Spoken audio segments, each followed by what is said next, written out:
তোমরাও কি তোমাদের মোজো লঞ্চারে শেডার লাগাতে চাও কিন্তু পারছো না? তাহলে তোমরা একদম ঠিক জায়গায় এসেছো।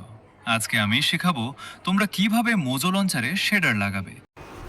শেডার লাগানোর জন্য তোমাদের গেম একবার প্লে করবে, তারপরে একটা ওয়ার্ল্ড বানিয়ে তা সেভ করে নেবে।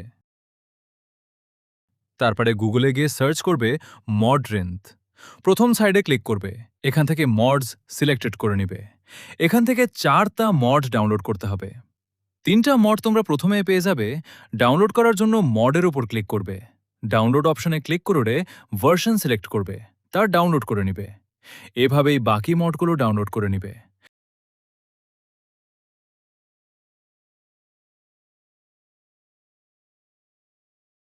তারপরে সার্চে ক্লিক করে মড মেনু সার্চ করবে, প্রথমটা ডাউনলোড করে নিবে।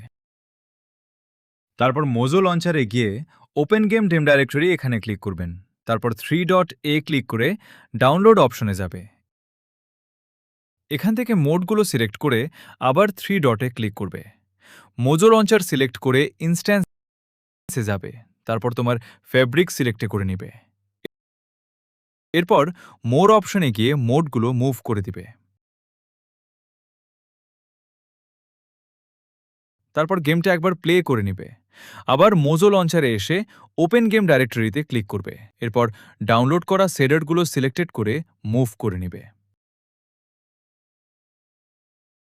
তারপর 3 ডটে ক্লিক করে মোজো লঞ্চারে গিয়ে ইনস্ট্যান্সে যাবে।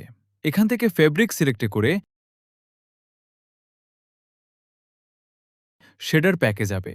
শেডারগুলো এখানে মুভ করে দিবে। তারপর গেম প্লে করে নিবে। গেম স্টার্ট হওয়ার পর অপশনে ক্লিক করবেন। ভিডিও সেটিংয়ে গিয়ে শেডারে ক্লিক করবে। এখান থেকে তোমরা শেডারগুলো ইউজ করতে পারবেন। তোমরা যদি শেডারগুলোর ডাউনলোড লিঙ্ক চাও তাহলে এখনই লাইক অ্যান্ড সাবস্ক্রাইব করে দাও। এই ভিডিওতে 100 লাইক হলে আমি শেডারগুলোর লিঙ্ক দিব। আজকের জন্য আল্লাহ হাফিজ।